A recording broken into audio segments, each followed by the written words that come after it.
सोचिए, पूरे ब्रह्मांड में एक ऐसा बच्चा है जो सबसे तेज भागता है, सिर्फ और सिर्फ खुशी ढूंढना चाहता है। चंद्रमा जहां पर होगा, जहां पर से आपको खुशी मिलेगी ना, वहीं से आपको दुख भी मिलेगा। ये जहां पर चंद्रमा बैठा है वहां पर स्थिरता नहीं आ सकती। ये बात तो आप लिख कर रख लो किसी कॉपी में। सातवें घर का चंद्रमा खुशी कहां से ढूंढ रहा है? इसको खुशी दिख रही है सामने। चंद्रमा जब 8वां घर, 8वीं राशि या केतु के साथ बैठ जाए, ये यहाँ पर इनकी को एक स्पेशल पावर देता है जो किसी के पास नहीं होती है, और वो स्पेशल पावर है ऑकल्ट के अंदर, रिसर्च के अंदर।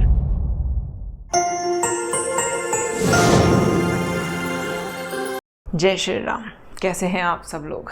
आज हम लोग उस मैजिकल प्लैनेट के बारे में बात करेंगे जिसको ऋषि भी नहीं साध पाए, और ऋषियों ने भी बहुत तपस्या करके उसको साधने की कोशिश की। तो चलिए, आज मैं इसको एक पूरे कहानी के रूप में आपको सिखाऊंगी। बहुत ध्यान से देखिएगा अगर आप ज्योतिष सीखना चाहते हैं तो। This is the most important planet I think हर किसी के लिए, चाहे वो ज्योतिष सीखना चाहता हो या ना सीखना चाहता हो। सोचिए, पूरे ब्रह्मांड में एक ऐसा बच्चा है जो सबसे तेज़ भागता है, सबसे हल्का है, जिसके लिए कोई किताब नहीं लिखी गई, जिसके ऊपर कोई अनुशासन नहीं, कोई नियम नहीं, कोई कायदे नहीं मानता, जो मन में आता है वो करता है, अपनी मनमर्जी करना चाहता है, सिर्फ और सिर्फ खुशी ढूंढना चाहता है, खुश रहना चाहता है। अब चाहे सही काम करके खुशी मिले, चाहे गलत काम करके खुशी मिले, चाहे किसी को प्यार करके खुशी मिले या फिर किसी का दिल तोड़ के खुशी मिले, कुछ भी करके खुशी ढूंढना चाहता है। चाहे चीटिंग करके मिले या फिर ईमानदारी से मिले, कैसे ना कैसे करके। अल्टीमेट मोटिव क्या है? अल्टीमेट मोटिव है खुश रहना। कौन सा है वो प्लैनेट? बिल्कुल सही समझा, चंद्रमा। हम चंद्रमा के बारे में बात कर रहे हैं। बाकी सारे ग्रह अपने अपने काम में लगे हुए हैं। चंद्रमा मेहनत करा रहा है, गुरु ज्ञान दे रहा है, बुध व्यापार कर रहा है, सूर्य राज कर रहा है, लेकिन चंद्रमा सिर्फ और सिर्फ खुशी ढूंढ रहा है। चंद्रमा जहाँ बैठता है, जिस भी भाव में बैठता है चार्ट के, वहाँ पर से खुशी ढूंढना चाहता है, किसी भी तरह से, किसी भी कीमत पर। आज मैं आपको चंद्रमा की एक ऐसी कहानी सुनाने वाली हूँ जिससे आपको समझ में आ पाएगा कि चंद्रमा आपके जिस भी भाव में बैठा है वहाँ पर वो किस तरह से रिजल्ट दे रहा है, और आप क्या करके अपने जीवन की अल्टीमेट खुशी ढूंढ सकते हैं। और इस वीडियो को अंत तक देखिएगा, क्योंकि अंत में मैं कुछ ऐसे एक्सपेरिमेंट बताऊंगी, कुछ इस तरह के उपाय बताऊंगी जिससे कि आपको समझ में आएगा कि चंद्रमा मतलब अल्टीमेटली हम बीइंग अ ह्यूमन, हम क्या हैं? हम अपने इमोशंस का ही तो पुतला है। तो हम भी एक्चुअली में ढूंढ तो हम भी वही रहे हैं, लेकिन समझ में नहीं आता कि कहाँ से कैसे मिलेगी। तो वो जो चाबी है, वो आपकी खुशी की जो चाबी है, आपकी कुंडली के अंदर ही है। तो उसको देखेंगे, उसको ध्यान से समझने की कोशिश करेंगे, और इस वीडियो का एक भी पार्ट नहीं छोड़ना। चाहे आपका चंद्रमा उस पर्टिकुलर भाव में है या नहीं है, लेकिन हो सकता है कि चंद्रमा आपका उस राशि में हो तो आपको लगे कि ये तो मेरी बात हो रही है। मान लीजिए मैं चंद्रमा लगन के बारे में बात करूं तो चंद्रमा जिनका एरीज राशि में है उनको लगेगा कि ये तो हमारी ही बात हो रही है, या जिनका चंद्रमा मंगल के नक्षत्र में है या फिर अश्विनी नक्षत्र में है, मंगल के किसी भी नक्षत्रों में है, तो उनको भी लगेगा कि ये तो मेरी ही बात की जा रही है। तो हमारा चंद्रमा किस राशि में है, किस नक्षत्र में है, किस घर में है, इन सारी चीज़ों को सम्मिलित करके एक तरीके से देखेंगे। तो इस वीडियो का कोई एक पर्टिकुलर पार्ट भी नहीं छोड़ना। अगर आप ज्योतिष सीख रहे हैं, सीखना चाहते हैं, या अपने बारे में और ज़्यादा जानना चाहते हैं। आगे बढ़ने से पहले सबसे पहली चीज़ सुनिए, चंद्रमा एक ऐसा प्लैनेट है जो बहुत तेज़ भागता है। 2.25 दिन में एक राशि बदल देता है। बेसिकली एक दिन में एक नक्षत्र चेंज कर देता है। 27 नक्षत्र होते हैं और 27 के 27 नक्षत्रों में हर दिन जाकर, मतलब बेसिकली बहुत घुमक्कड़ प्लैनेट है। खुशी ढूंढता है, सिर्फ और सिर्फ खुशी ढूंढता है। चंद्रमा के लिए ना कोई रूल्स नहीं है। चंद्रमा सिर्फ वो काम करना चाहता है जो उसे अच्छा लगता है, उसके मन को भाता है। अब सोचिए, ऐसे बच्चे के दोस्त कौन होंगे? ऐसे बच्चे के दोस्त हैं शुक्र और बुध। ऑल्दो बुध चंद्रमा को अपना दोस्त नहीं मानते, लेकिन चंद्रमा को बहुत अच्छा लगता है जब वो बुध के साथ बैठ जाते हैं, क्योंकि बुध उनके ऊपर कोई रिस्ट्रिक्शन नहीं लगाता। बुध अपने आप में एक छोटा बच्चा है, तो उनके ऊपर कोई रिस्ट्रिक्शन नहीं लगाता, बल्कि बुध उस समय पर जब चंद्रमा के साथ बैठता है तो चंद्रमा जैसा बिहेव करना शुरू कर देता है। बुध तो कॉपी करने में एक्सपर्ट है। तो जब चंद्रमा बुध के साथ बैठेंगे तो यहाँ पर ऐसा व्यक्ति अपने मन का मालिक हो जाएगा। इसको ये बोलेगा कि मुझे कुछ फ़र्क नहीं पड़ता, मुझे किसी से चीज़ से लेना देना नहीं है, जो मेरे मन में आ रहा है मैं वही करूँगा। और जब चंद्रमा शुक्र के साथ बैठते हैं, शुक्र भोग का कारक है, आपको सोचिए ना, आपको हर शुक्र की चीज़ में मज़ा आता है। जब आप किसी ऑपोजिट जेंडर वाले इंसान के साथ मिलते हैं, आप अट्रैक्शन फील करते हैं, आप अच्छे बड़े घर में रहते हैं, आप अच्छी गाड़ी में रहते हैं, आपको जब आप शाम को अच्छे सुंदर बिस्तर पर आकर सोते हैं, सुंदरता देखकर हमको अच्छा लगता है, हमको मज़ा आता है, हमें आनंद की अनुभूति होती है। तो चंद्रमा बहुत खुश होता है जब शुक्र के साथ बैठता है। शुक्र और चंद्रमा बहुत अच्छे मित्र हैं। चंद्रमा बहुत बली फील करता है जब वो शुक्र के साथ बैठता है। आपको पता है कि शुक्र की राशि में ही चंद्रमा उच्च के होते हैं। चलिए मैं आपको ना घुमाती हूँ। आप सोचिए कि आपकी कुंडली ना एक पूरा महल है जिसमें 12 कमरे हैं। अब चंद्रमा अलग अलग कमरों में कैसा कैसा बिहेव करते हैं, फील करते हैं, ये समझेंगे। कभी आप बृहद प्राशर होरा शास्त्र पढ़ेंगे तो आपको पढ़ने के लिए मिलेगा, जब चंद्रमा और गुरु एक साथ बैठ जाएं या केंद्र में आकर बैठ जाएं एक दूसरे के, तो ये गज केसरी योग बनता है। हाँ, गज केसरी योग की बहुत तारीफें सुनी होंगी आपने, बहुत बार, बहुत जगह पर। लेकिन एक चीज़ मैं क्लियर कर दूं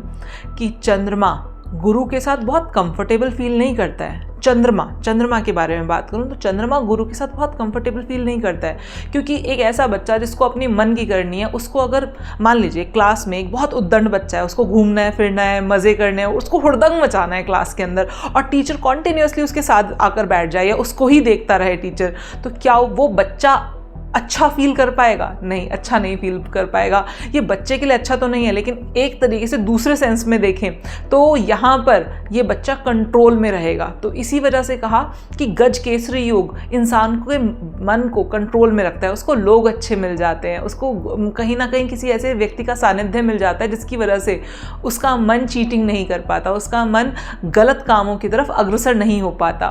दूसरा भारी प्लैनेट है शनि। अब शनि जैसा भारी प्लैनेट, चंद्रमा जैसे हल्के फुल्के घूमने फिरने वाले प्लैनेट को देख ले तो इसको हम विष योग कहते हैं, क्योंकि बिल्कुल ऑपोजिट टेंडेंसी है।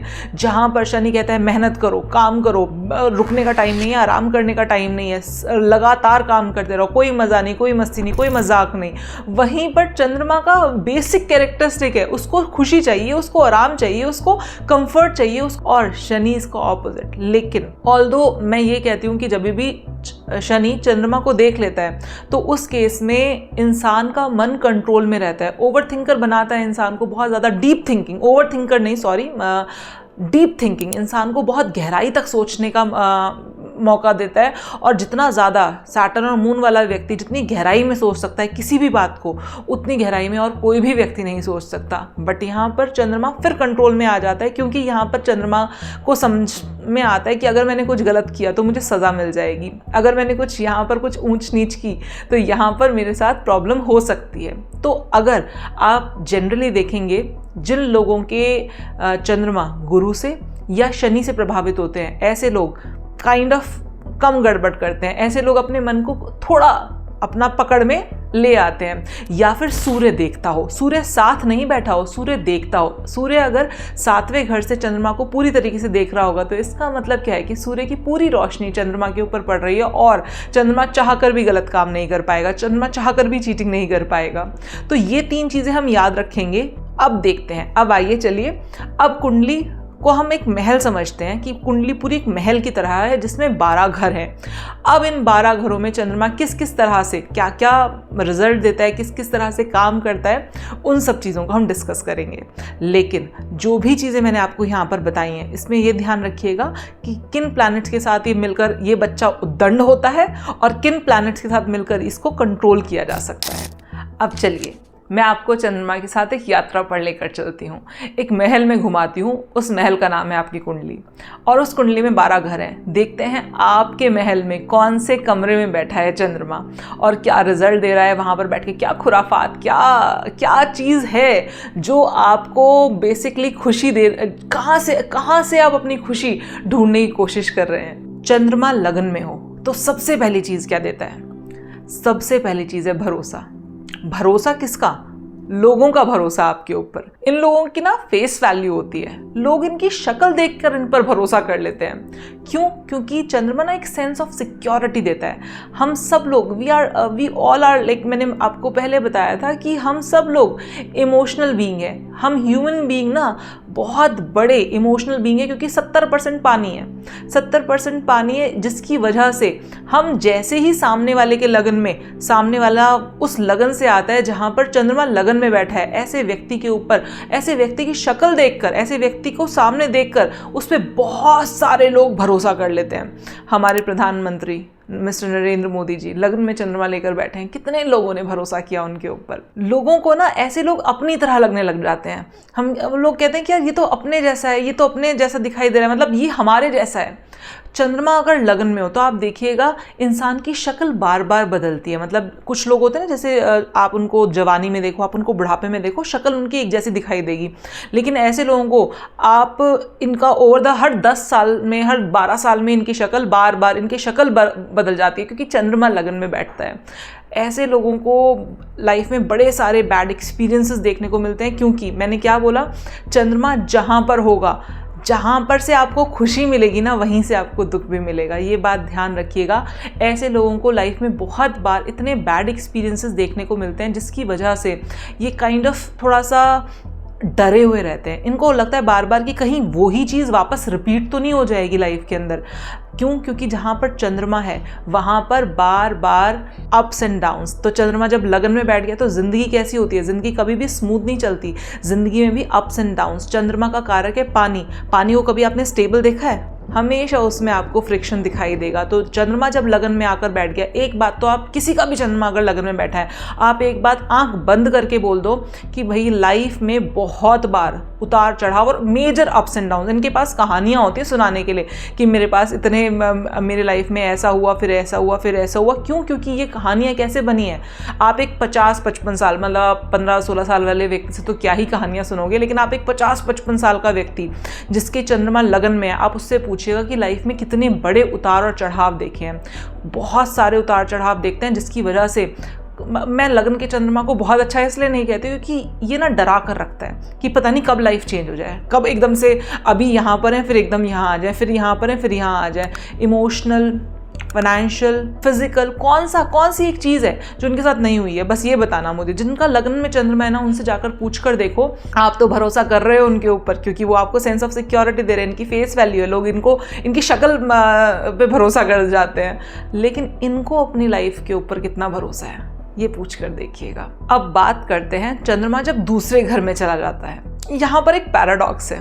ऑल्दो चंद्रमा जब दूसरे घर में चला जाए तो वो उच्च का माना जाता है, दूसरा घर बेसिकली आपके धन का है, लेकिन जब तक यहाँ पर चंद्रमा के साथ कोई मेलेफिक ग्रह नहीं बैठेगा, यहाँ पर चंद्रमा बहुत ज़्यादा पैसा नहीं देगा। अब क्यों नहीं देगा? क्योंकि चंद्रमा को ना सुख भोगना है, चंद्रमा को खुशी देखनी है। चंद्रमा को जो खुशी मिलती है ना, मतलब वो पागलों की तरह पैसे के पीछे नहीं भाग सकता जब तक यहाँ पर कोई मेलेफिक प्लैनेट साथ में ना आकर बैठ जाए। चंद्रमा को छोटी सैलरी होगी ना, वो उसमें खुश रह लेगा, उसमें अपनी फैमिली के साथ, सेकंड हाउस फैमिली है, जितना रिसोर्सेज है, जो खाना मिल रहा है अच्छा, उसी जितने रिसोर्सेज हैं उसके हिसाब से उतना खाना बना के, स्वादिष्ट खाना बना के खाएगा, खुश रहेगा, मस्त रहेगा। चंद्रमा अगर सेकंड हाउस में है, लेकिन यहीं पर अगर उसके साथ कोई मेलेफिक आकर बैठ जाए तो अब देखिए, अब चंद्रमा यहाँ पर कहेगा अब पैसे चाहिए, अब जो खुशी है ना, ये अब पैसा कमाकर मिलेगी, ज़्यादा पैसा कमाकर मिलेगी। क्यों? क्योंकि मेलेफिक्स का काम है नॉन लिविंग थिंग, जैसे कि पैसा, नॉन लिविंग थिंग्स को इकट्ठा करना। और चंद्रमा बेसिकली तो मेलेफिक नहीं है ना, चंद्रमा बेसिकली तो एक जीवित ग्रह है। चंद्रमा के साथ जब तक कोई मेलेफिक नहीं आकर बैठता ना, वो अपनी छोटी सी सैलरी में खुश रहता है। उसको पुश चाहिए, मेलेफिक्स का पुश चाहिए चंद्रमा को यहाँ पैसा कमाने के लिए। लेकिन अगर मान लीजिए किसी का यहाँ पर गज केसरी योग बन गया, जिसको आप बहुत बार पढ़ते होंगे, गज केसरी योग है, जुपिटर और चंद्रमा दूसरे घर में आकर बैठ गए। अब यहाँ पर आप कहोगे भाई तुम्हारे तो दूसरे घर में, तुम्हारे तो धन भाव में गज केसरी योग बनता है, बट तुम्हारी तो फाइनेंशियल कंडीशन उतनी अच्छी दिखाई देती नहीं है कि इतना बड़ा योग तुम्हारे दूसरे भाव में बना हुआ है। गज केसरी योग का यहाँ पर मतलब है फैमिली अच्छी मिल जाएगी, फैमिली में लोग अच्छे मिल जाएंगे, इंसान को लोगों का साथ अच्छा मिल जाएगा। जुपिटर के जितने योग है ना, जुपिटर से संबंधित जितने योग हैं, उनकी बहुत ज़्यादा प्रशंसा की गई है शास्त्रों में। लेकिन आप आज की डेट में, कलयुग में, उस प्रशंसा को पैसे के साथ कनेक्ट करने लग जाते हो। जुपिटर से जो भी योग बनेगा वो जीव के रूप में फलित होगा। जुपिटर के योग, जुपिटर से बनने वाले योग पैसे के रूप में फलित नहीं होते हैं, वो जीव के रूप में फलित होगा। ऐसे इंसान को बहुत अच्छे अच्छे लोग मिल जाएंगे, इतने अच्छे लोग मिल जाएंगे जो उसकी रियल में केयर करते होंगे, अच्छी फैमिली मिलेगी। चंद्रमा वैसे भी दूसरे भाव में, वाणी इतनी मधुर है कि लोग आपकी वाणी पर मोहित हो जाएंगे। आप जिस तरीके से, आपकी आवाज़ इतनी सुंदर होगी, आपके बोलने का तरीका इतना सुंदर होगा कि लोग रीझ जाएंगे आपके बोलने के ऊपर। और आपका आप जो खुशी ढूंढ रहे हो ना, वो आप अपने परिवार से खुशी ढूंढ रहे हो। दूसरे घर का चंद्रमा हमेशा अपने परिवार से खुशी ढूंढना चाहता है। लेकिन अब मेलेफिक साथ में बैठने तो क्या होता है, पैसा तो दे देगा, एक पर्टिकुलर पार्ट में तो आपको खुश कर देगा, पैसा दे दिया। लेकिन जब मेलेफिक साथ बैठ जाते हैं तो अपनी ही फैमिली से धोखा मिल जाता है। अपनी ही फैमिली वाले लोग, मेलेफिक्स बैठते हैं तो अपनी ही फैमिली वाले लोग डिच कर देते हैं। लेकिन अगर बेनिफिक्स बैठते हैं, मन से खुश, बहुत बढ़िया, चंद्रमा एग्जॉल्टेड है, अपने मन का काम कर रहा है, और यहाँ पर फैमिली से धोखा कभी नहीं मिलता। लेकिन पैसे भी फिर आपको समझ में आ पा रहा है मैं किस तरीके से चंद्रमा को डिकोड करते जा रही हूँ? आगे सुनिए। जब चंद्रमा तीसरे भाव में जाता है, देखिए तीसरा भाव काल पुरुष की कुंडली में तीसरा भाव बुध का है। चंद्रमा बुध के घर में चला गया। बेसिकली तीसरा भाव जेमिनाई राशि का है। यहाँ पर दो ट्रेडर्स मिल गए, बुध और चंद्रमा, दोनों ट्रेडर्स हैं, दोनों व्यापारी हैं। अब ये व्यक्ति बहुत अच्छा पैसा कमाएगा, बहुत इसका दिमाग ना व्यापार में ज़्यादा लगेगा, कहाँ से कैसे किस तरह से पैसा कमा लूँ। ये चीज़ जब चंद्रमा तीसरे घर में जाता है तो कई बार अपनी नैतिकता भूल जाता है पैसा कमाने के चक्कर में। कई बार कुछ इमोरल रिलेशनशिप्स बना लेता है, विद इन द फैमिली बना लेता है। क्योंकि चंद्रमा के पास मॉरलिटी कब आएगी? जब या तो जुपिटर के साथ बैठा हो, या जुपिटर देखता हो, या फिर शनि के साथ बैठ जाए, या शनि देखता हो, या केतु के साथ बैठ जाए, या फिर सूर्य देखता हो। सूर्य के साथ बैठेगा तब नहीं, सूर्य देखता हो तब। चंद्रमा को अगर इनमें से कोई कॉम्बिनेशन नहीं बन रहा और चंद्रमा तीसरे घर में है, ना तो वो उस घर में केतु है, ना उस घर में जुपिटर है, ना उस घर में शनि है, ना सूर्य देखता, ना जुपिटर देखता, ना सैटर्न देखता। आपको मैं बता रही हूँ, शायद आप में से काफ़ी लोग इस बात पे अग्री करें, किसी को पता हो तो, तीसरे घर का चंद्रमा ऐसे केस में इमोरल रिलेशनशिप से देता है। इमोरल मतलब जो नैतिक नहीं है, जो सही नहीं है, इस तरह के relationship with in the family, with in the मतलब कजन्स के बीच में इस तरह के रिलेशनशिप दे देता है। यहाँ पर बहुत ज़्यादा ध्यान रखना पड़ता है, बहुत ज़्यादा समझदारी से काम लेना होता है जब चंद्रमा तीसरे घर में हो। अब बात करते हैं जब चंद्रमा चौथे घर में चला जाए। ये चंद्रमा का किला है, ये अपना घर है इसका। यहाँ चंद्रमा बहुत खुश है, क्योंकि ऑब्वियस सी बात है, यहाँ पर उसके पास दिग्बल है, उसे पता है क्या करना है। उसको जो अल्टीमेटली खुशी, पीस, आराम, रेस्ट, वो जो चीज़ें चाहिए ना, वो सब चंद्रमा के पास इधर है। ये चंद्रमा चौथे घर में ऐसे ही नहीं मिलता। चंद्रमा चौथे घर में सिर्फ तब मिलता है जब आपने किसी टाइम पर बहुत सारे लोगों को खाना खिलाया है, मासस की सेवा की है, जहाँ पर आपने बहुत सारे लोगों के मन की पीड़ा को हरा है, तब जाकर आपको चौथे घर का चंद्रमा मिलता है। चौथे घर का चंद्रमा, मैं एक चीज़ बोलती हूँ कि कोई व्यक्ति रोता हुआ भी आएगा ना चौथे घर के चंद्रमा के पास, रोता हुआ भी आएगा, वो बिल्कुल ऐसा उसको लग रहा होगा जीवन में अब कुछ भी नहीं है, अब तो कुछ हो ही नहीं सकता।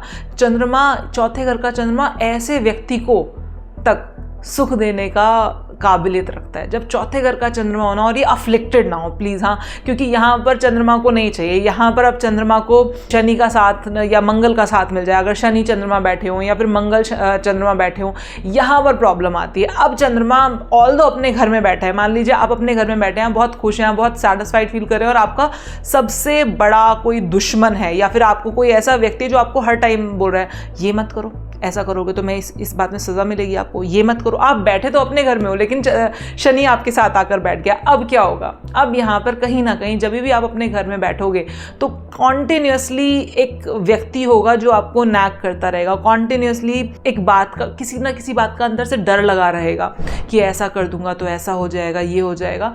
चंद्रमा यहाँ पर अगर शनि के साथ बैठ गया तो लंग्स से रिलेटेड समस्या आएगी ही आएगी।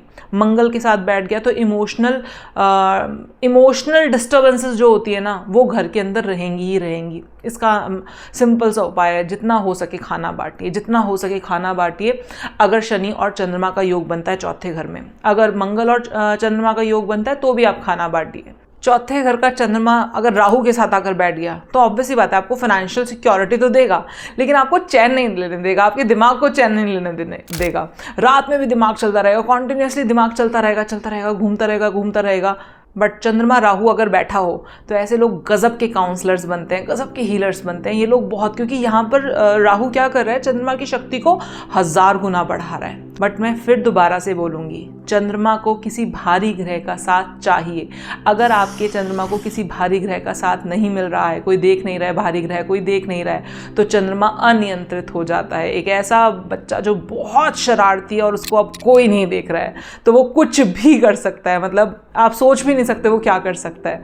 तो यहाँ पर जितने भी आप लोग देखेंगे ना जो चीटिंग कर लेते हैं किसी भी एक पर्टिकुलर फील्ड में, आप देखोगे जो बहुत हाई लेवल पर चीटिंग कर जाते हैं, वहाँ पर उनके चंद्रमा को बेसिकली कोई नहीं देख रहा होता है, ना गुरु देख रहा होता है, ना शनि देख रहा होता है, ना उनको कोई किसी बात का डर नहीं होता। वही इंसान इमोरल काम कर जाएगा। अब बात करते हैं 5वें घर की। चंद्रमा जब 5वें घर में हो तो सबसे पहले तो एक चीज़ बोल दो, आप आंख बंद करके बोल दो कि आपके घर में आपकी मम्मी की चलती है ना। क्यों? क्योंकि 5वां घर सूर्य का है। 5वां घर सूर्य का है। जब यहाँ पर चंद्रमा आकर बैठ गया तो माता ने ले ली पिता की जगह। तो यहाँ पर ऑब्वियस सी बात है, बाय एनी हाउ चंद्रमा माता, आपकी माता की ही चलेगी। बहुत क्रिएटिविटी देता है, अल्टीमेटली इंसान को क्रिएटिव बनाता है, लेकिन लव अफेयर्स हो गए, आपकी एजुकेशन हो गई, उसमें बदलाव लेकर आता रहता है बार बार। मतलब एक स्टेबल एजुकेशन, एक स्टेबल लव अफेयर नहीं होने देता चंद्रमा जब 5वें घर में होता है। आज आपको एक इंसान बहुत अच्छा लग रहा है, आपको लग रहा है कि इसके साथ तो मैं अपनी पूरी ज़िंदगी बिता सकता हूँ। 6 महीने के बाद हो सकता है कि यहीं पर आप बोलो कि गलत था, मेरा डिसीजन गलत था, मैं हो नहीं पा रहा है ऐसा। हाँ, जब तक कि इसको अगर कोई भारी ग्रह देख रहा हो तो फिर इसके अंदर स्टेबिलिटी आ जाती है। लेकिन अगर कोई भारी ग्रह नहीं बैठा, मान लीजिए 5वें घर में चंद्रमा और बुध आकर बैठ गए, तो अब क्या होगा? अब तो आज पसंद आ रहा है, 6 महीने बाद बिल्कुल पसंद नहीं आ रहा, ऐसी सिचुएशन बन सकती है। 5वें घर का चंद्रमा एजुकेशन में बार अप्स एंड डाउन्स लेकर आता है। तो ऐसे व्यक्तियों के लिए मैं बस एक ही सलाह देना चाहूँगी कि जो मन में आए ना वो पढ़ना चाहिए, क्योंकि जहाँ आपका मन लगेगा आपकी बुद्धि उसी तरीके से, आपकी नॉलेज, आपकी इंटेलिजेंस उसी तरीके से काम करेगी और उतनी ही शार्प काम करेगी। 5वां घर हीलिंग का भी है। तो जब चंद्रमा यहाँ पर आ जाए और अच्छे ग्रहों के साथ युति बना ले, जैसे कि जुपिटर के साथ युति बना ले, जुपिटर और चंद्रमा का योग यहाँ पर 5वें घर में आपको हीलर बनाता है। अब वो हीलर का मतलब ये नहीं है कि यहाँ पर हीलिंग का मतलब ऐसा हो गया कि आप डॉक्टर ही बन जाओगे। कुछ लोग होते हैं अपनी आवाज़ से, अपनी कला से भी आपको हील करते हैं। कुछ लोगों की आवाज़ सुनो आप और आपको लगता है वाओ, मतलब आपको एक अंदर से एक अच्छा एहसास होता है। कहते हैं ना, song is some time a very good therapy. तो उस तरह से ये इस तरह के सॉन्ग बनाएंगे, इस तरह की कला, अपनी कला से लोगों को हील करेंगे। जब चंद्रमा और गुरु 5वें घर में बैठ जाए और शुक्र का इसके ऊपर एस्पेक्ट आ जाए या शुक्र भी साथ में बैठ जाए, तो ऐसा व्यक्ति 100% कुछ ना कुछ ऐसी कलाकारी लेकर आएगा। अपनी पेंटिंग, अपनी आवाज़, अपनी कला, अपनी सिंगिंग, अपने म्यूज़िक बनाने का टैलेंट, कुछ ना कुछ ऐसा टैलेंट ज़रूर होगा जिससे कि वो दुनिया को, वो समाज को हीलिंग प्रोवाइड कर देगा। चंद्रमा जब 6ठे घर में बैठा हो ना, तो बेसिकली मैं इसको अच्छा तो नहीं बोलूँगी, क्योंकि लाइफ में उतार चढ़ाव तो ये लोग भी बहुत देखते हैं। बहुत प्रॉब्लम्स इनकी प्रॉब्लम्स ऐसा इनको लगता है कि प्रॉब्लम ख़त्म हो गई, लेकिन प्रॉब्लम ख़त्म नहीं होती, क्योंकि प्रॉब्लम का नेचर ही है हिलते रहना। कभी लगेगा ख़त्म हो गई, कभी लगेगा बढ़ गई, कभी लगेगा ख़त्म हो गई, कभी लगेगा बढ़ गई। जहाँ पर चंद्रमा बैठा है वहाँ पर स्थिरता नहीं आ सकती। ये बात तो आप लिख कर रख लो किसी कॉपी में, अपने दिमाग में बिठा लो, दिमाग में बिठाकर उसको लॉक कर लो अच्छे तरीके से कि जहाँ पर चंद्रमा बैठा है वहाँ पर स्थिरता नहीं आती है। जहाँ चंद्रमा बैठेगा वहाँ पर अस्थिर रखेगा, उस घर को, उस भाव को अस्थिर रखेगा। सड़क पे पानी पड़ा होता है, आप दूर से देखते हो आपको सड़क भी ऐसे हिलती हुई दिखाई देती है। क्यों? क्योंकि अस्थिरता, चंद्रमा इज इक्वल टू अस्थिरता।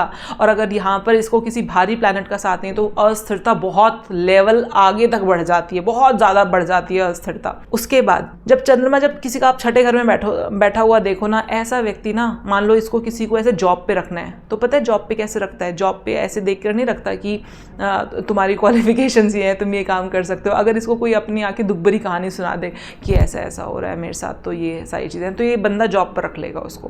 क्यों? क्योंकि इससे किसी का दुख नहीं देखा जाता, इमोशनल हो जाता है। आपको इमोशनल करना है ना किसी को भी, आप देखो उसका चंद्रमा किधर है, आप उसके उस भाव को पकड़ के उसको इमोशनल कर सकते हो, किसी को इमोशनल फूल बना सकते हो आप सिर्फ ये देखकर इसका चंद्रमा कहाँ बैठा है। जहाँ पर आपका चंद्रमा बैठा होता है वहाँ के लिए आप लोग सेंसिटिव होते हो, मानो इस बात को, ठीक है? क्योंकि चंद्रमा अगर छठे घर में बैठा है तो ऐसा व्यक्ति सेंसिटिव होगा किसी भी इंसान के रोग के लिए, किसी भी इंसान के कर्जे के लिए। आप छठे घर का चंद्रमा बहुत बार अपना पैसा छोड़ देता है ये सोच के कि अरे इसकी तो हालत खुद ही ख़राब है, इससे मैं क्या मांगूँ, छोड़ो जाने दो, कोई बात नहीं, मेरा पैसा डूबता है तो डूबने दो। क्यों? क्योंकि छठे घर का चंद्रमा होगा ना, लोग अपने आके दुख तकलीफ आपको बता के जाएंगे ही जाएंगे।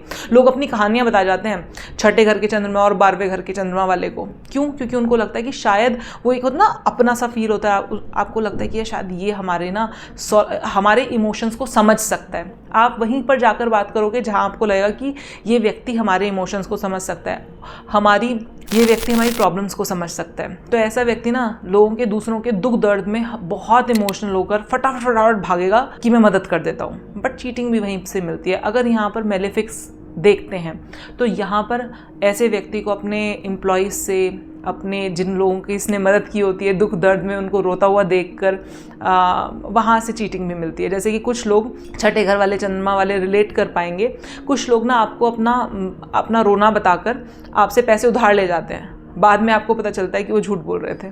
क्यों? क्योंकि चंद्रमा छठे घर में बैठा है, आपने इमोशनल होकर पैसे दे दिए, ना वो पैसे वापस आएंगे ना वो इंसान वापस आएगा। तो छठे घर वाला चंद्रमा को एक ही एडवाइस देना चाहूँगी कि ज़बरदस्ती बहुत इमोशनल होकर फटाफट से किसी को पैसे मत बांटना स्टार्ट कर दो, क्योंकि वो पैसे वापस नहीं आएंगे।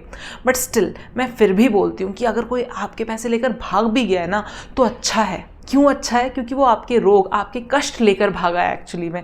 तो अगर भाग गया है तो उसको धन्यवाद दो, उसको बोलो कि थैंक गॉड, मुझे भुगतना पड़ता है ये, मैं नहीं भुगतूंगा, अब तुम लेकर चले गए हो तो भगवान तुम्हारा भला करे। ठीक है, अब बात करते हैं 7वें घर के चंद्रमा की। जब चंद्रमा 7वें घर में चला जाए तो आप समझिए यहाँ पर ऑपोजिट जेंडर से थोड़ा अपमान सहना पड़ सकता है। क्यों अपमान सहना पड़ सकता है?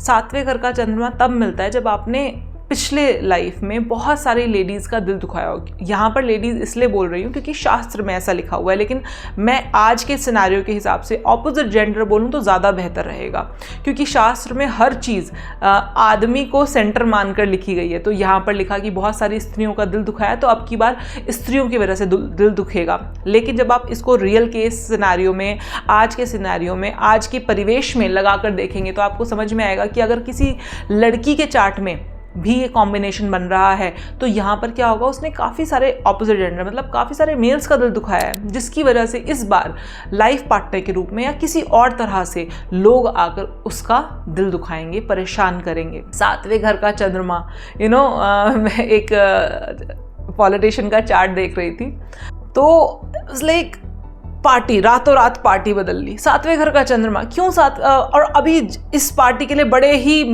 कट्टर थे, अब जो पार्टी बदली उसके लिए बड़े कट्टर हो गए। मतलब यहाँ से बहुत अच्छा खासा इमोशनल बॉन्ड था और अब पार्टी बदल के दूसरी पार्टी में चले गए, अब यहाँ पर बहुत बढ़िया इमोशनल बॉन्ड हो गया। क्यों? क्योंकि ऑब्वियस सी बात है 7वें घर का चंद्रमा आपको बेसिकली आप क्या कर रहे हो, 7वें घर का चंद्रमा खुशी कहाँ से ढूंढ रहा है? इसको खुशी दिख रही है सामने, ऑपोजिट जेंडर में खुशी दिखाई दे रही है इसको, ऑपोजिट पार्टी में खुशी दिखाई दे रही है इसको, और अपनी खुशी ढूंढने के लिए, अपनी खुशी पाने के लिए ये कोशिश कर रहा है कि चलो इससे नहीं मिल रही कोई बात नहीं, एक वाइफ से खुशी नहीं मिल रही कोई बात नहीं, मैं दूसरी वाइफ के पास जाता हूँ, उससे शायद खुशी मिल जाए, दूसरे से नहीं मिल रही तीसरे के पास जाता हूँ। खुशी ढूंढने की कोशिश कर रहा है अपने पार्टनर के अंदर, और जब पार्टनर के अंदर खुशी नहीं मिल पा रही तो वो चेंजेस आ रहे हैं। लेकिन यहीं पर मैं फिर बोलूँगी, यहीं पर अगर कोई भारी प्लैनेट देख ले तो यहाँ पर स्टेबिलिटी लेकर आता है वो भारी प्लैनेट। आप तुरंत देखते ये नहीं बोल दोगे अरे 7वें घर का चंद्रमा, तुम्हारी तो बड़ी शादी होंगी, तुम्हारे तो बड़े सारे पार्टनर्स बनेंगे, ऐसा नहीं कह सकते हो आप, क्योंकि हो सकता है उसके चंद्रमा के साथ कोई भारी ग्रह बैठा हो, कोई भारी ग्रह देखता हो। तो अगर ऐसा होगा, या फिर चंद्रमा जुपिटर के नक्षत्र में हो, चंद्रमा शनि के नक्षत्र में हो, ऐसे केस में आप नहीं बोलोगे सीधा सीधा कि नहीं नहीं ऐसा तो होना ही होना है। बट यस, चंद्रमा जब 7वें घर में होगा तो यहाँ पर बीवी के बीच में सामंजस्य बिठाना आपके लिए एक it's a hell like of a thing for you. अब बात करते हैं 8वें घर के चंद्रमा की। 8वें घर में जब चंद्रमा जाता है ना, तो देखो सीधी बात है, 8वां घर क्या है? एक ऐसा कुआं, एक ऐसा अंधेरा कुआं जिसकी डेप्थ आज तक कोई नहीं नाप पाया। मतलब 8वां घर चंद्रमा के लिए मरण स्थान है बेसिकली। 8वां घर में चंद्रमा डेबिलिटेटेड, नीच का माना गया है। 8वां घर चंद्रमा की मृत्यु हो जाती है, मन का मर जाना है 8वें घर में जाना चंद्रमा का। चंद्रमा जब 8वां घर, 8वीं राशि या केतु के साथ बैठ जाए, केतु के नक्षत्रों में बैठ जाए, तो ऐसे व्यक्ति को लगता है कि क्या करना है, क्यों करना है, मतलब it's a kind of feeling of void. लेकिन ये यहाँ पर इनकी को एक स्पेशल पावर देता है जो किसी के पास नहीं होती है, और वो स्पेशल पावर है ऑकल्ट के अंदर, रिसर्च के अंदर, या किसी भी ऐसे काम के अंदर जिसमें दुनिया का दिमाग ना चले। क्योंकि ये इनका मन किधर है? इनका मन 8वें घर में है, जहाँ पर आपको कुछ भी नहीं दिखाई दे सकता, आप नज़रों से नहीं देख सकते हो, लेकिन आप सिर्फ महसूस कर सकते हो, आप सिर्फ फील कर सकते हो। दैट इज़ वो जो फीलिंग है ना, जो इनकी फीलिंग है ना, वो इनकी फीलिंग बहुत अलग लेवल पर होती है। आउट ऑफ द बॉक्स जो लोग सोच पाते हैं ना, आप देखना चंद्रमा 8वें घर से प्रभावित होता है। आउट ऑफ द बॉक्स सोच पाते हैं, दुनिया इधर सोच रही है तो ये उधर सोचते हैं, ठीक है। अब सही या गलत छोड़ दीजिए, लेकिन ये आपकी थिंकिंग से मैच नहीं करेंगे, क्योंकि इनकी अपनी एक अलग सोच है जो इनको रिसर्च में बहुत हेल्प करती है, ऑकल्ट में बहुत हेल्प करती है, क्रांतिकारी बनाती है इनको, बेसिकली लीक से हटकर चलने वाला बनाती है। बहुत बड़े बड़े साइंटिस्ट के, रिसर्चर्स के चार्ट में आपको चंद्रमा 8वें घर में दिखाई देगा। टेररिस्ट के, क्रांतिकारियों के भी चंद्रमा 8वें घर में दिखाई देता है। जो लोग ह्यूमन बॉम्ब बन जाते हैं, चंद्रमा 8वें घर में। चंद्रमा पीड़ित हो जाए, बहुत ज़्यादा पीड़ित हो जाए, आपको ऐसा व्यक्ति संन्यास लेता हुआ दिखाई दे जाएगा, चंद्रमा 8वें घर का होगा तो ये सारी चीज़ें चंद्रमा का, जब चंद्रमा पीड़ित हो जाए, यहाँ पर चंद्रमा 8वें घर का होता है, तो कई बार ऐसा होता है कि मदर से एक्सट्रीमली अटैच्ड होता है, लेकिन उसके बावजूद भी कहीं ना कहीं एक वॉइड फील होता है कि जो इतना केयर, जितना प्रोटेक्शन मिलना चाहिए था मदर हो सकता है काम करती हो, या फिर अलग उनको काम की वजह से यहाँ से वहाँ जाना पड़ता हो, तो जितना सानिध्य होना चाहिए था मदर का, उतना नहीं मिल पाया चंद्रमा 8वें घर में। चंद्रमा 8वें घर में मज़ा किस चीज़ में आ रहा है, समझने की कोशिश करना, और प्लीज़ कमेंट करके बताना मुझे अगर कोई आपके आसपास में हो ऐसा व्यक्ति, या आपका खुद का हो। कुछ लोग होते हैं ना, जैसे कुछ बच्चे होते हैं कि बम, स्कूल में बम फोड़ दिया, मज़ा आ गया, मतलब अरे रेस्ट्रिकेट हो गए, मतलब उनके अंदर एक अलग सी बटरफ्लाई सी उड़ती है अगर कुछ ऐसा काम हो जाए जो कि एकदम डिफरेंट सा हो, जिसमें कुछ मज़ा सा आ रहा हो। मतलब कुछ लोगों को देखा है, मुझसे किसी ने बोला था, मैं एक बार लाइव ले रही थी, यूट्यूब लाइव ले रही थी, तो उस टाइम पर बोला, मैंने जब 8वें घर का बताया कि कुछ कहीं पर बम फट रहे हैं, तो इन लोगों को बड़ा मज़ा आ रहा है ऐसे सोच के, मतलब अंदर से मज़ा, ऐसा वो नहीं, लेकिन अंदर से सोच के अच्छा लग रहा है, इनको लग रहा है वाओ कुछ तो अलग हो रहा है, ठीक है। चंद्रमा जब 8वें घर में होता है ना, मज़ा ऐसी चीज़ों में आता है जो बड़ी ही हम लोगों के लिए बड़ी अजीब होती हैं। मैं अभी बता रही हूँ ना, मैं अभी यूट्यूब लाइव ले रही थी, तो किसी ने बोला हाँ मैडम मुझे समझ में आ रहा है, मैं अपने घर में ना क्या करती थी, मैं अपने घर में दीवारें तोड़ती थी, सारी दीवारें तोड़ देती थी, तो मुझे मज़ा आता था। मतलब उल्टे काम करने, जितने उल्टे काम हो सकते हैं उतने उल्टे कामों में इनको बड़े मज़े आते हैं। क्यों? क्योंकि ये आउट ऑफ द बॉक्स वाले लोग हैं, ये हमारे बॉक्स के अंदर फिट नहीं हो पाते हैं। तो ये चंद्रमा 8वां भाव। अब चंद्रमा 9वां भाव में कैसा होता है, देखो 9वां भाव ना गुरु का है, और जब चंद्रमा गुरु के घर जाते हैं तो उनको बेइज्जती का सामना करना पड़ता है। चंद्रमा 9वें घर का लोगों को सलाह देने की कोशिश करता है, लोगों को सही बात बताने की कोशिश करता है कि लोगों को मैं कुछ ऐसा बता दूं, कुछ ऐसा दे दूं जो उनके पास नहीं है, लेकिन उसके बावजूद भी रिस्पेक्ट नहीं मिल पाती है। चंद्रमा 9वें घर वाले को मैं हमेशा बोलती हूँ कि बहुत ज़्यादा लोगों को ज्ञान देने की कोशिश मत करो, तुम्हारे ज्ञान की वैल्यू नहीं करेंगे लोग, लिटरली में, मतलब बहुत करता है ये लोगों के लिए बहुत कुछ। कोई आएगा इसके घर पे आएगा, ये खाना खिलाएगा, ये लंगर लगवाएगा, इसको लग रहा होता है कि मैं ऐसा करूंगा तो बहुत ही ज़्यादा लोग मेरी प्रशंसा करेंगे, क्योंकि ये अपनी खुशी कहाँ ढूंढ रहा है, धर्म में, धर्म कर्म के काम में। लेकिन स्टिल 9वें घर में जब चंद्रमा होता है, धर्म कर्म के काम से आपको खुशी मिल सकती है, इज्जत नहीं मिलेगी। क्योंकि जब चंद्रमा बृहस्पति के घर में गया तो उसने ऐसे काम किए छुपकर तारा के साथ कि उसको इज्जत नहीं बेइज्जती ही मिली। तो जब चंद्रमा जब 9वें घर में हो ना, तो ऐसा व्यक्ति को हमेशा मैं एक चीज़ प्रिस्क्राइब करती हूँ, बिना मांगे ज्ञान मत दो। आपसे कोई कुछ 4 बार आकर पूछे ना, तब आप जाकर बताओ, अगर पूछ ही रहा है सामने वाला तो बिना बात के नसीहत देना बंद कर दो, आपकी इज्जत आपको वापस से रिस्टोर होती हुई दिखाई देगी। चंद्रमा 9वें घर में हो, बिल्कुल खाना खिलाना चाहिए, बहुत ज़्यादा अच्छा है खाना खिलाना, लेकिन बिना कि इस एक्सपेक्टेशन की कि मेरी से बड़ी वाहवाही होगी, ऐसा एक्सपेक्टेशन नहीं करना। आपको वाहवाही चाहिए ना, आपको नाम चाहिए ना, वो वाले काम करना स्टार्ट करो जहाँ पर आपका सूर्य बैठा है। यहाँ से आपका जो मन है ना वो खुश हो सकता है, वाहवाही नहीं मिल पाएगी आपको, सॉरी। जब चंद्रमा 10वें घर में हो, 10वें घर में चंद्रमा अपना दिग्बल खो चुका है, पूरी तरीके से दिग्बल खो चुका है, उसको पता ही नहीं कहाँ जाना है, क्या करना है, क्या करूं। 10वें घर का चंद्रमा बड़ा कंफ्यूज है, करूं तो करूं क्या, क्या काम करूं, मेरा स्थान नहीं है, ये शनि का घर है बेसिकली, ये शनि का घर है, ये घर ऐसा घर ही दलदल है basically, this is not my place actually. में एक रॉयल प्लैनेट को आपने एक 10वां घर आम जनता का घर है, लोगों का घर है, ठीक है, उन लोगों का घर है जिनकी कोई नहीं सुन रहा, बहुत बहुत बेसिक घर है। यहाँ पर आपने एक रॉयल प्लैनेट को लाकर रख दिया जिसको कंफर्ट किया जाता है, जिसको खुशी ढूंढनी है, जिसको मज़े करने हैं लाइफ में, जो खुश रहना चाहता है, जिसको कोई नियम कायदे कानून नहीं मानने हैं, जिसको अनुशासन में बंध के नहीं रहना। 10वां घर अनुशासन का है, 10वां घर रोज़ काम करने का, डेली काम करने का, there is no time to rest. 10वां घर कड़कती धूप है, सूर्य सर के ऊपर है इस समय पर, कैसे रेस्ट कर लोगे आप? आपको काम करना पड़ेगा, निरंतर काम करना पड़ेगा। मज़ा क्या होता है, शनि का घर है, मज़ा क्या होता है, मस्ती किसे कहते हैं? You have to work, this is part of your life. तो चंद्रमा यहाँ पर बड़ा विकल अवस्था में है। चंद्रमा कह रहा है मेरे को पहली बात है समझ नहीं आ रहा, क्योंकि मेरा दिग्बल खत्म हो चुका है। आपने कभी तपती दोपहरी में जब प्रचंड अवस्था में हो सूर्य, कभी चंद्रमा को देखा है? इसको दिग्बल ही नहीं है, यहाँ पर ही दिग्बलहीन है यहाँ पर चंद्रमा, इसको समझ ही नहीं आ रहा है, इसके मन को पता ही नहीं चल रहा काम क्या करना है। मुझे एक ऐसे डिपार्टमेंट में लाकर बिठा दिया गया है जहाँ की ABCD भी नहीं पता मुझे। तो अभी चंद्रमा कहता है काम तो मुझसे बहुत करवाया जा रहा है, लेकिन उसके बावजूद भी क्रेडिट नहीं मिल रहा, क्या काम करूँ समझ में नहीं आ रहा। 10वें घर का चंद्रमा का यही रोना है 10वें घर के चंद्रमा का। लेकिन ये मिलता कब है? ये मिलता तब है जब आपने किसी आम आदमी की डिसरिस्पेक्ट की हो, आपने उसको बोला हो तुम्हें पता भी है मैं कौन हूँ, मैं क्या हूँ, मैं चीज़ क्या हूँ, तुम्हें पता है ये बात? जब आपने इस तरीके से किसी को बोला होता है ना, तब हम कहते हैं कि आपको 10वें घर में चंद्रमा मिलता है। अब आपको 10वें घर में चंद्रमा मिला है, यहाँ पर इसकी रेमेडी, सबसे ब्यूटीफुल चीज़ क्या है?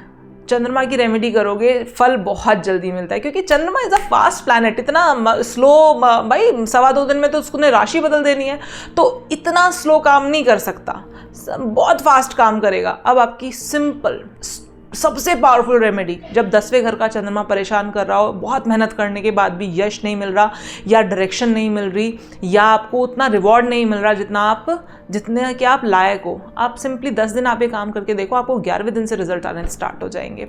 सिंपली करना क्या है, आपने उन सब लोगों की दिल से रिस्पेक्ट करनी है जो कि लोअर सेक्शन ऑफ सोसाइटी है, जिनकी कोई नहीं सुन रहा, जिनकी कोई बात कर ही नहीं रहा है, जो अनदेखे हैं। मतलब जो, जैसे आप मान लीजिए अगर 10वें घर में आपकी एरीज राशि है, गार्ड्स, सिक्योरिटी गार्ड्स, आप लोग आते हैं जाते हैं, कहीं मॉल में जाते हैं, बहुत जगह पर सिक्योरिटी गार्ड खड़े होते हैं, आपको पता भी नहीं होता वो खड़े हैं। आप सिंपली अगर आप उनसे जाकर ये बोल दें हेलो कैसे हैं आप, या ये मैं कुकी लेकर आया हूँ, या ये मैं केक है, या ये पर्टिकुलर, अगर वहाँ पर कुछ भी है, आप मॉल में हैं तो मैकडी से बर्गर ले लीजिए, कुछ भी जो भी चीज़ अवेलेबल हो आसपास में अच्छी चीज़, आप उनको जाकर दे दीजिए कि अगर आपको भूख लगी है तो आप ये खा सकते हैं, या कोई बिस्किट का पैकेट है, नमकीन का पैकेट है, कुछ भी जस्ट दिल से जो भी आपके निकले, दिल से आप जो केयर करने के लिए, आप किसी अपने व्यक्ति के लिए जैसे आप दिल से केयर करते हैं ना, उस तरीके से आप अपने ऑफिस जा रहे हैं, ऑफिस में वहाँ पर कोई व्यक्ति है, गार्ड है, या कोई भी इंसान है, आपका कलीग भी है, आप जैसे ही अपने प्रोफेशनल एरिया में आप लोगों की मदद करना स्टार्ट कर देंगे, यू विल फील कि आपका काम रिकॉग्नाइज होने लग जाएगा, आपके काम को लोग देखने लग जाएंगे। 10वें घर में जब चंद्रमा होता है, आपका काम लोग देख नहीं पा रहे होते, और यही सबसे बड़ी मन की पीड़ा बनती है आप। और जैसे ही आपने दूसरों का काम, जिनका काम नहीं दिखाई दे रहा, उनकी केयर करनी शुरू कर दी, आपका 10 दिन में, आपको 10 दिन फिर ज़्यादा बता रही हूँ, आपको हफ्ते के अंदर फ़र्क दिखना स्टार्ट हो जाएगा। बट ये एक रेमेडी है ना, ये लाइफ लॉन्ग रेमेडी है, you have to follow this for your whole life. क्यों? क्योंकि कहीं ना कहीं आप वो कुछ कर आए थे पिछले लाइफ में, जिसकी वजह से आपको 10वें घर में चंद्रमा मिला है, ठीक है। उसके बाद अब बात करते हैं 11वें घर के चंद्रमा की।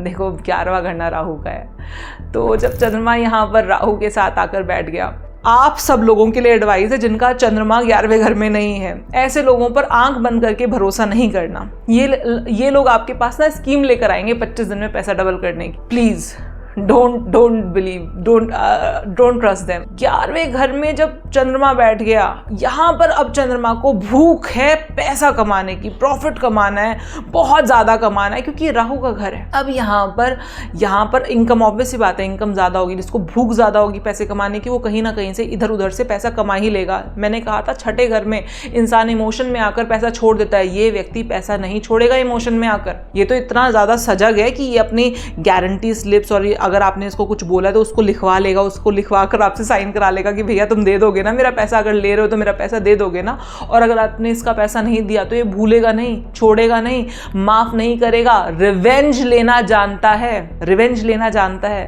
तो 11वें घर के चंद्रमा के साथ डोंट मेस विद हिम। चंद्रमा 11वें घर में बैठा है, ऐसे व्यक्ति का बहुत इमोशनल कनेक्शन होता है अपने प्रॉफिट के साथ। ही इज़ यहाँ पर बैठा चंद्रमा इंसान को सेल्फिश बनाता है, अपने बारे में बहुत ज़्यादा सोचता है। हाँ, इसके अपने फ्रेंड्स भी होते हैं, लेकिन फ्रेंड्स के बावजूद 11वां घर ना आपके लाभ का है। माना आपका सोशल सर्कल भी है, लेकिन अपने सोशल सर्कल से भी लाभ उठाना चाहता है। तो चंद्रमा जब 11वें भाव में बैठ जाए, इसके साथ जुपिटर ना देखता हो, ना बैठा हो वहाँ पर, ये व्यक्ति MLM क्रिएट कर देता है। नहीं तो किसी MLM में पार्ट लेकर, किसी मनी स्कीम में पार्ट लेकर जल्दी से जल्दी पैसा बनाने के चक्कर में, अब MLM में आपको पता है ना कहाँ से पैसा बनता है। वो मनी ट्री जो बनता है, वो जो 2 के नीचे 2, 2 के नीचे 2 जोड़ते हैं, वो आप कहाँ से जोड़ते हो? वो आप उन्हीं से जोड़ते हो ना जो आपके सोशल सर्कल में होते हैं। किसी ऐसे व्यक्ति को तो नहीं जोड़ते ना जो जिसको आप जानते भी नहीं हो। तो ऐसा व्यक्ति अपने ही सोशल सर्कल से को इमोशनल करके पैसा कमाना शुरू कर देता है। अगर जुपिटर का साथ ना हो तो, जुपिटर का साथ है तो कहीं ना कहीं वो एक नैतिकता आ जाती है। सूर्य देख रहा है तो भी वो नैतिकता आ जाती है। उसके बाद अब बात करते हैं चंद्रमा जब पाइसेस में चला जाए, मतलब चंद्रमा 12वें घर में चला जाए। अब चंद्रमा 12वें घर में चला गया ना, जिस समय पर आप पैदा हुए थे, अगर चंद्रमा आपको 12वें घर में मिला है, आप समझिए वो चंद्रमा 12वीं राशि में कैसे आता है, सारे घर घूम कर आता है, 1 से लेकर 11 देख लिया जब हमने, सारा कुछ नहीं रखा। सब लोग कहीं खुशी नहीं है, कहीं खुशी नहीं है। आप किसी के साथ भी अपने आप को कनेक्ट करने का सोचोगे, कोई भी आपको हर्ट कर सकता है, कोई भी आपको हर्ट कर सकता है। आपको चंद्रमा को ये बात समझ में आ गई है। चंद्रमा यहाँ अकेला रहना चाहता है। चंद्रमा चाहता ही नहीं है कि आप उसके साथ रहो, या आपसे एक्सपेक्टेशन ख़त्म हो गई है, आप दुनिया से एक्सपेक्टेशन ख़त्म हो गई है। सॉलिट्यूड में मज़ा आता है, अकेलेपन में मज़ा आता है। क्यों? क्योंकि देख लिया उसने, सबको देख लिया, सबको परख लिया। हर राशि में उसने देखा कि कहीं ना कहीं से कुछ ना कुछ तो धोखा आता ही आता है। तो बेटर है लेट इट बी, अपने साथ रहो, अपने, ना किसी से बहुत ज़्यादा बातें करो, ना कुछ करो। लेकिन जब पाइसेस में चंद्रमा चला जाए या 12वें घर में चंद्रमा चला जाए, ऐसे लोगों को बाकी लोग आएंगे, अपने पूरी कहानियाँ, अपने पूरे रोने रो के चले जाएंगे। क्योंकि ये लोगों को फीलिंग देते हैं कि यार ये लोग ना हमारे राज ना अपने तक ही रखेंगे, ये किसी को बोलेंगे नहीं। और सचमुच में ये नहीं बोलते, ये लोगों की सारी दुख सुन लेते हैं। 12वां घर समुद्र है, विशाल है, बहुत विशाल है, इतना विशाल है कि ये सबका दुख दर्द समा सकते हैं अपने अंदर। जब चंद्रमा 12वें घर में होता है ना, तो आपको बस ये ध्यान रखना है कि हो सके तो आपको स्पिरिचुअलिटी समझ में आती है। I know that thing.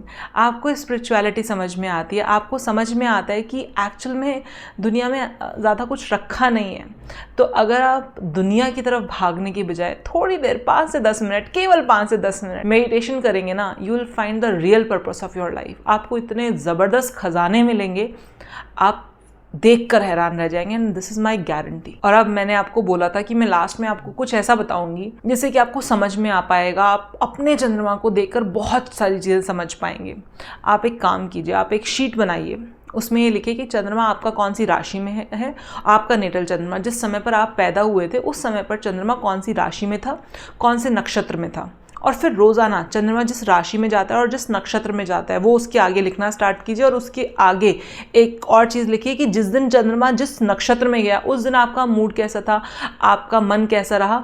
आपको बहुत सारी चीज़ें अपने बारे में समझ में आने स्टार्ट हो जाएंगी कि चंद्रमा जिस दिन नक्षत्र बदलता है उस दिन मेरा मूड ऐसा रहता है। तो कौन सा नक्षत्र आपके लिए अच्छा है, कौन सी राशि आपके लिए अच्छी है, आपको ऑटोमेटिकली समझ में आना स्टार्ट हो जाएगा, किसी अलग से किसी ज्योतिष की और अलग से आपको किसी की सलाह की ज़रूरत नहीं पड़ेगी। यू विल गेट योरसेल्फ कि क्या करना है लाइफ में, क्या नहीं करना है। आई थिंक वीडियो बहुत लंबा हो गया है। मैं चाहती हूँ कि मैं थोड़ा ऑल्दो मैं चाहती थी कि मैं इसको थोड़ा और एक्सप्लेन करूँ, बट दूसरी वीडियो के लिए रख लेते हैं इसको। ठीक है जी, आज के लिए बहुत बहुत धन्यवाद। जय श्री राम।